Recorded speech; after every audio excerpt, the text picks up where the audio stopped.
تھی. لوگ تو گانوں پر تھرکنے والے اور نغموں پر اچھل کود کرنے والے وجد کی بات کرتے ہیں، لیکن اللہ کا کلام پڑھنے پر کوئی کسی کو وجد کیوں نہیں آتا؟ یہ ایمان کی علامت ہے. قرآن میں اللہ نے فرمایا اذا تلیت علیہم آیاتہ زادتہم ایمانا، جب اللہ کی آیتیں ان پر تلاوت کی جاتی ہے مومنین پر، ان کا ایمان بڑھ جاتا ہے. کیا آپ امام کے پیچھے قرات سن کر کے اپنے دل میں ہلچل محسوس کرتے ہیں؟ سننے کی طبیعت کرتی ہے. بلکہ ادھر نماز پڑھ کر کے جانے کے بعد آدھے گھنٹے کے بعد پوچھے آج پہلی رکعت میں کیا پڑھا تھا، دوسری رکعت میں کیا پڑھا، آپ کو پتہ ہی نہیں رہتا. السلام علیکم ورحمۃ اللہ وبرکاتہ. خیال طیبہ مجھے بے قرار کرتا ہے، نبی کے حکم کا دل انتظار کرتا ہے. کوئی کرے یا نہ کرے ذکر شافع محشر، کوئی کرے یا نہ کرے ذکر شافع محشر، نبی کا ذکر تو پروردگار کرتا ہے. جہاں ذکر حبیب ہوتا ہے وہاں خود خدا بھی قریب ہوتا ہے. ایسے محفل میں بیٹھنے والا آدمی خوش نصیب ہوتا ہے. لے کر کے اگر کوئی رجب میں سوچتا ہے کہ میں بیج بوؤں گا تو کیا فائدے کا؟ زمین سخت ہے، زمین سخت ہے اور اس پر بارش بھی ہوگی تو کچھ فرق نہیں پڑتا، فصل نہیں آئے گی. دل کو نرم کرو. اور ایک علامت میں بتاؤں، اور ایک علامت کہ دل نرم ہے یا سخت ہے، اس کی ایک علامت یہ بھی ہے، اللہ کا جب ذکر کرے، جنت کا جب ذکر کرے، جہنم کے عذابات کا ذکر کرے، قبر کے معاملات کا ذکر کرے، حشر کے سوالات کا ذکر کرے، تو اس کی آنکھیں ڈبڈبا جائیں اور آنسو نکل آنے لگیں. قرآن کی آیتیں سن کر کے اس کا دل ہلنے لگے اور آنسو آ گئے، تو سمجھ جاؤ کہ اس کا دل نرم ہے. ابھی اس کا دل بیمار نہیں ہوا، ابھی اس کا دل بیمار نہیں ہوا. لیکن یہاں تو پوزیشن الگ ہے، سچویشن الگ ہے.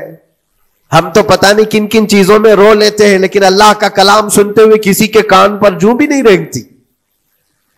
لوگ تو گانوں پر تھرکنے والے اور نغموں پر اچھل کود کرنے والے وجد کی بات کرتے ہیں، لیکن اللہ کا کلام پڑھنے پر کوئی کسی کو وجد کیوں نہیں آتا؟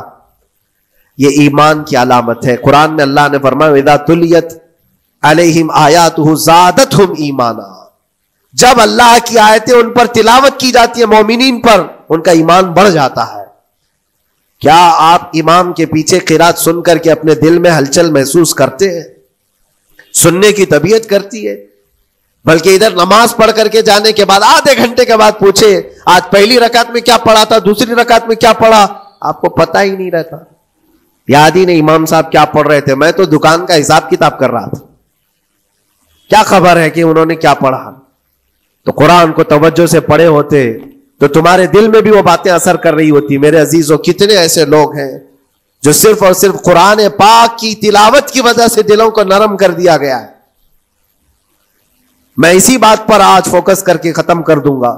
رجب المرجب بیج بونے کا موسم ہے تو دل کے نرمی کے ساتھ ہی بیج بو، کیونکہ یہ زمین ہے تمہاری، اور زمین نرم نہ ہو تو کتنی بھی نیکیاں کرو کیا فائدے کی.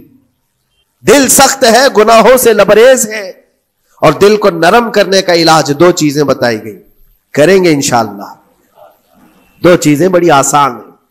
اگر دل کو نرم کرنا ہے تو دو چیزیں فرمائی گئی، کثرت سے قرآن پاک کی تلاوت کرو یا کثرت سے میرے نبی پر درود پاک پڑھا کرو. دو چیزیں کر کے دیکھو، تمہارا دل نرم ہو جائے گا. اور بھی دوسری علامت، دوسرے علاج بھی میرے آقا نے فرمایا. ایک صحابی آئے تھے، انہوں نے عرض کیا یا رسول اللہ صلی اللہ علیہ وسلم، لوگ آپ کے پیچھے نماز پڑھتے ہیں تو زاروں قطار رونے لگتے ہیں، جب آپ دعا کرتے ہیں تو وہ دھاڑے مار کر کے روتے ہیں. میں کبھی رو نہیں پاتا، میرا رونا نہیں آتا. میں بھی قرآن سنتا ہوں، میں بھی آپ کے پیچھے نماز پڑھتا ہوں. تو حضور پاک صلی اللہ علیہ وسلم نے فرمایا تمہارا دل سخت ہو گیا ہے، تمہارا دل سخت ہو گیا ہے. انہوں نے کہا کیا کروں، علاج کیا ہے اس کا؟ وہ مسیحائے امت ہے میرے آقا، ہر ایک کا علاج جانتے ہیں، کس کو کون سا علاج دینا ہے. نبی پاک صلی اللہ تعالی علیہ وسلم فرماتے جاؤ کسی یتیم بچے کے سر پر ہاتھ پھیرو، اللہ تمہارا دل نرم کرے گا. ان کے لیے وہ علاج رکھا گیا تھا. جس کو جیسا علاج بتایا میرے آقا صلی اللہ علیہ وسلم نے، کسی یتیم کے سر پر ہاتھ پھیرو، دل نرم ہوگا، لیکن دل کے نرم ہونے کے علاج اللہ کے نبی صلی اللہ علیہ وسلم کے شفا خانے میں ہے۔ ہاتھ سے آپ کثرت سے درود پاک پڑھو، پھر دیکھو آپ کے دل کے اندر انقلاب آتا ہے یا نہیں آتا۔ آپ کے چہرے کا نور بڑھ جائے گا، زبان کا اثر بڑھ جائے گا، عمل خیر کی طرف رغبت بڑھ جائے گی۔ کثرت سے جب بندہ حضور پاک صلی اللہ علیہ وسلم پر درود پڑھتا ہے، اس کی زبان سے جھوٹ نکل جاتا ہے، گالی اس کی زبان پر نہیں آ پاتی ہے، کیونکہ وہ پاک کرتا چلا جاتا ہے اپنی زبان کو اللہ کے نبی کا نام لے کر کے۔ میرے عزیزو، اس میں دقت کیا ہے درود پاک کثرت سے پڑھنے میں؟ آپ جہاں چل رہے ہو، پھر رہے ہو، اٹھ رہے ہو، بیٹھ رہے ہو، انتظار میں ہو، سونے کے لیے جا رہے ہو، زبان ہی تو ہلانا ہے میرے نبی پاک صلی اللہ علیہ وسلم کی بارگاہ میں درود پڑھ کر کے۔ اور ضروری نہیں ہے کہ بہت لمبے لمبے درود پاک آپ کو یاد کرنے ہو، صلی اللہ علیہ وسلم بھی پڑھ لیا تو یہ درود پاک ہے، یہ درود پاک ہے۔ یا تو پھر الصلاۃ والسلام علیک یا رسول اللہ کہتا ہے تو یہ بھی درود پاک ہے، درود پاک ہے یہ۔ اور دل کو جب نرم ہو جائے گا تو انشاءاللہ العزیز آپ اس کے اثر بھی دیکھیں گے، اس کے اثر بھی دیکھیں۔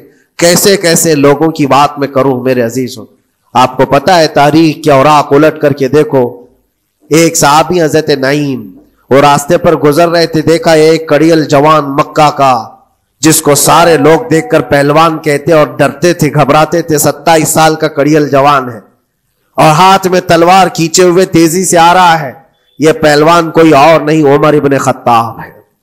حضرت نعیم کہتے دیکھ کر کے میں گھبرا گیا، اتنی تیز اور ترار چال اور چمکتی ہوئی تلوار، کہاں کا ارادہ ہے؟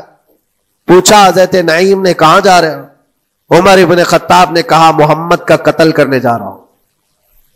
معاذ اللہ رب العالمین، اس لیے کہ ایمان لائے ہوئے نہیں تھے۔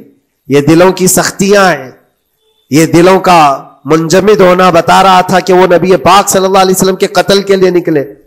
حضرت نعیم نے صرف راستہ روکنے کے لیے ان سے کہا، ان کا بعد میں قتل کرنا، پہلے تیری بہن اور بہنوی کا گھر بھی دیکھ لے، وہ بھی تو کلمہ پڑھ رہے ہیں، وہ بھی تو کلمہ پڑھ رہے ہیں اسی رسول کا۔ تو غصہ اور بڑھ گیا کہ میرے گھر میں یہ ہو چکا ہے، میں تو جس کا قتل کرنے جا رہا ہوں وہ میرے گھر تک آیا ہوا ہے۔ کہا پہلے میری بہن اور بہنوی کا کام تمام کرتا ہوں۔ اسی غرض سے وہ آئے تھے، اور جس وقت اپنے بہن کے گھر کے باہر کھڑے تھے، اتفاق ایسا کہ اندر سے قرآن کے پڑھنے کی آواز آ رہی تھی۔ ایک صحابی حضرت خباب، وہ قرآن پڑھا رہے تھے حضرت عمر کی بہن کو اور ان کے بہنوی کو، اور کیا بہترین انداز رہا ہوگا جو رسول اللہ سے ڈائریکٹ سنے ہوئے لوگ تھے۔ اللہ کا کلام اترا ہوا ہے جن کے اوپر، وہ اس وقت حاضر رہے ہوئے لوگ ہیں، قرآن کو پڑھ رہے تھے۔ طٰہٰ مَا أَنزَلْنَا عَلَيْكَ الْقُرْآنَ لِتَشْقَىٰ إِلَّا تَذْكِرَةً لِمَن يَخْشَىٰ۔ عرب لوگ اچھی طرح سے جانتے تھے ایک ایک حرف کا معنی کیا ہوتا ہے، وہ عربی جانتے تھے، ان کی مادری زبان تھی، اور اس قرآن کے اندر جو مٹھاس تھی۔ عمر ابن خطاب کان لگا کر سنتے رہے سنتے رہے سنتے رہے، لیکن غصہ جو اندر سے تھا، دل کی جو سختی تھی، آئے تھے مارنے کے لیے ہی، دروازہ زور زور سے ٹھوکنے لگ گئے، اندر لوگ ڈر گئے۔ حضرت خباب کو چھپا دیا، بہن اور بہنوی نے دروازہ کھولا، دروازہ کھلتے ہی ان پر حملہ آور ہو گئے۔ عمر ابن خطاب مارا، اپنے بہنوی کو بہت مارا کہ تم یہ کیا کر رہے ہو، دین بدل چکے ہو، یعنی تم یہاں سے نکل کر کے دوسری جگہ چلے گئے ہو، صحابی ہو گئے ہو۔ اپنی بہن کو بھی مارا، یہاں تک کہ ان کی ناک پھٹ گئی۔ جب لہو لہان ہو گئے تو عمر ابن خطاب نے دیکھا کہ میں اپنی بہن اور اپنی بھائی کو مار رہا ہوں۔ پھر تھوڑی دیر کے لیے دل میں رحم آیا، اور دل میں رحم آیا کس چیز کا، کس چیز کی وجہ سے نرم ہوا دل میرے عزیزوں؟ بھائی اپنے بہنوی کی اور اپنی بہن کی پٹائی کو دیکھ کر کے نہیں، ان کو دیکھا تھوڑی دیر کے بعد اور کہا چلو چھوڑو، جانے دو، جو ہوا سو ہوا، لیکن جو تم لوگ پڑھ رہے تھے میرے آنے کے وقت مجھے دوبارہ پھر سے سنا تھا۔ وہ کیا کلام تھا، وہ کون سا کلام تھا؟ اتنا سننا تھا کہ بہن نے محسوس کر لیا کہ دل کی نرمی کا دروازہ کھل چکا ہے۔ یہ قرآن ہے جس نے دلوں کے دروازے کھولے ہیں، مکہ والوں کے قرآن ہے، دل کی نرمی کی طرف دروازہ کھل چکا ہے۔ تو عمر ابن خطاب سے کہا کہ تم غسل کر لو، تم پاک ہو جاؤ، ہم قرآن تمہیں سناتے ہیں۔ اور انہیں پاک کیا گیا تو حضرت خباب جلدی سے باہر آئے، کہا میں سناتا ہوں۔ حضرت عمر کو جب یہ آیتیں سنائی گئی جھوم کر کے سننے لگے. قرآن کی وہ آیتیں 16 یا 17 آیتیں ہی سن پائے تھے کہ ان کے جسم کے اندر راشا تاری ہوا، کپ کپی آئی. کہا کہ چلو محمد کے پاس صلی اللہ تعالی علیہ وسلم، مجھے لے کر کے چلو، میں ان سے بات کرنا چاہتا ہوں. میرے عزیزو، بھائی اور بہنوی اور بہن لے کر کے چلے. اور اس وقت حالات سخت تھے مکہ کے. حضور پاک صلی اللہ تعالی علیہ وسلم کے پاس 39 صحابہ تھے جو ایمان لائے ہوئے، اور پہرے داری میں امیر حمزہ کھڑے رہتے تھے کہ کوئی آئے گا تو میں اس کی برابر خبرگیری کروں گا.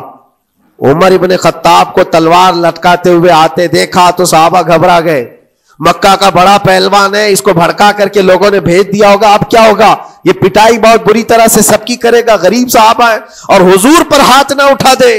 سب ڈرنے لگے. حضور پاک صلی اللہ علیہ وسلم سے آ کر کہنے لگے کہ یا رسول اللہ صلی اللہ علیہ وسلم، عمر آ رہا ہے اور ہاتھ میں تلوار ہے. اللہ کے نبی صلی اللہ علیہ وسلم نے فرمایا وہ میری گردن نہیں، اپنی گردن دینے آ رہا ہے. وہ میری گردن لینے نہیں، اپنی گردن دینے آ رہا ہے. وہ مخبر صادق صلی اللہ علیہ وسلم جانتے ہیں کون میرا غلام ہے اور کون منافق ہے. عمر ابن خطاب آئے تو حضور نے فرمایا راستہ دے دو. آتے ہی انہوں نے تلوار زمین پر پھینک دی. چہرے جمال جہاں آرا کو دیکھا. حضور پاک صلی اللہ تعالی علیہ وسلم سے پوچھا، پھر وہ آیتیں سنائے. اب سوچو میرے عزیزو، صحابی سے سننا، یہاں تو ہم قاری قرآن سے سنتے ہیں قرآن کی آیتیں 1400 سال کے بعد. آج بھی قرآن کا وہ اثر لگتا ہے دل کے اوپر. یہ ان سے جو 1400 سال کے بعد جس قاری قرآن سے سنا وہ تو صحابہ سے سنے تھے، اور صحابہ سے بڑھ کر کے اللہ کے نبی سے جو قرآن سنا ہو، خود نبی پاک کی زبان اقدس سے. اور جب اللہ کے نبی صلی اللہ تعالی علیہ وسلم نے آیتیں تلاوت کی، عمر ابن خطاب کی آنکھوں سے آنسو شروع ہو گئے. زارو قطار رونے لگے اور پھر پکار کر کہا اشہد ان لا الہ الا اللہ واشہد انک رسول اللہ. میں گواہی دیتا ہوں کہ اللہ کے سوا کوئی معبود نہیں، اور میں گواہی دیتا ہوں کہ آپ اللہ کے رسول ہیں.